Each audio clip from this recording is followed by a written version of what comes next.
Peuple de YouTube, bonjour, c'est la rentrée, me voilà de retour de vacances et immédiatement plongé dans le grand bain puisque je vous parle présentement du The Event, un grand marathon caritatif avec des dizaines d'autres streamers. Nous sommes rassemblés ici même à Montpellier pour lever des fonds à destination de 5 associations qui luttent contre la pauvreté, l'exclusion, l'isolement et la précarité, en l'occurrence le Secours Populaire, Solidarité étudiante Copain, chapitre 2 Bureau du Cœur et Solidarité Paysans. On a déjà levé plus de 1 500 000 € en moins de 24 heures, plus de 35 000 € levés sur ce stream là ici maintenant. Alors oui, c'est sûr, c'est un peu le bazar derrière, c'est vrai qu'il y a un peu de bruit de fond, mais c'est pour la bonne cause. Et c'est dans ce contexte que hier soir on a fait l'analyse de l'interview de Michel Barnier, la première interview de notre nouveau Premier ministre. Ça papote un peu derrière, c'est vrai que l'ambiance est peut-être un peu plus agitée que le cadre feutré auquel je vous ai habitué, mais je me disais que c'était l'occasion malgré tout de vous présenter ce contenu qui me semble important, en tout cas cette première interview, ça n'est pas rien que de la décrypter je crois, mais aussi pour vous dire que si vous regardez cette interview dans le week-end, vous avez jusqu'au dimanche 8 septembre minuit pour venir vous connecter sur mon stream twitch.tv.klemovic et contribuer à cette grande œuvre collective qui est le The Event. On est rassemblés pour la bonne cause, pour lutter contre la précarité et l'exclusion. Voilà, venez, qu'est-ce que vous attendez? Et pour le reste, je vous laisse avec le décryptage de notre nouveau Premier ministre, Michel Barnier. Allez, interview de notre Premier ministre, Michel Barnier. C'était sur TF1 ce soir à 20 h. On va l'écouter en replay. Moi, je pense que le Parlement est important, il faut le respecter. Et je respecterai, comme je l'ai dit hier, toutes les forces politiques. Les bonnes idées, elles ne viennent pas souvent et pas toujours d'en haut.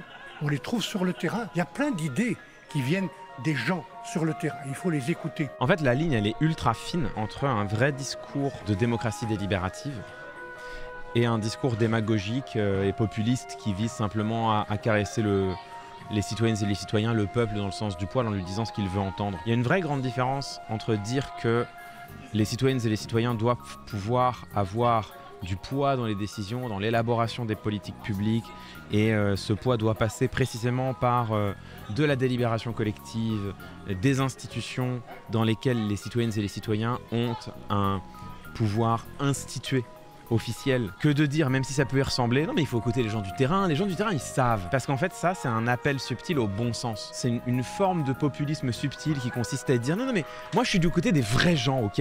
Les gens du terrain, eux ils savent. Il faut arrêter de se perdre dans les conjectures, dans la complexité inutile, des experts de tous bords et de tous poils. Il faut revenir aux gens, il faut revenir au terrain, il faut revenir aux gens qui savent, quoi. Ils ont des choses à dire. La ligne est fine, elle sépare vraiment le discours de démocratie délibérative qui est un discours d'empowerment qui consiste à dire non mais moi je crois vraiment que les citoyennes et les citoyens ne doivent pas juste être entendus, ils doivent gouverner. La délibération citoyenne elle est nécessairement liée, elle est nécessairement corrélative d'une volonté d'empowerment, d'empouvoirment comme on dit des citoyennes et des citoyens. Et c'est très différent ça d'une posture paternaliste qui consiste à dire non mais je vais vous écouter, je vais consentir de vous écouter. Comme un bon père de famille qui écoute ses enfants pour savoir ce qu'ils pensent et puis qui après tranche tout seul. Parce que c'est quand même lui qui sait ce qui est bon et rationnel pour les gens. Si on n'y prend pas garde, ces deux discours peuvent se ressembler, voire se mêler et on peut se dire bah là ce qu'il dit Michel Barnier c'est plutôt sympathique au fond. Puis ça ressemble même à ce que certains disent voilà sur la démocratie délibérative et tout.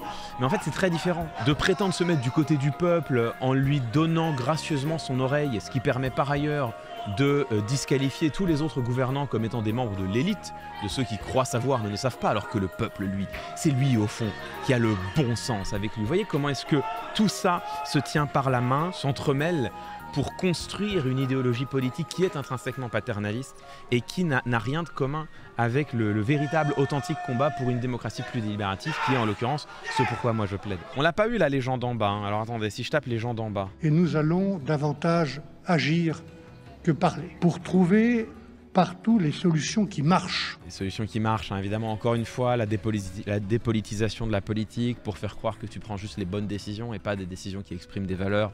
Bon, vous connaissez tout ça par cœur maintenant. À coup sûr, nous devons et nous allons davantage agir que parler. Quand il dit ça, c'est pour ça que Gabriel Attal tire la tronche à côté, hein. C'est une critique non voilée au gouvernement précédent. Il y a une règle très importante et assez élémentaire en rhétorique, c'est que ce que tu énonces, c'est ce qui ne va pas de soi. Ce que tu as besoin de préciser, c'est ce qui avait besoin d'être précisé. Ici, quand il dit « nous allons davantage agir que parler », s'il le dit, c'est que cette chose ne va pas de soi.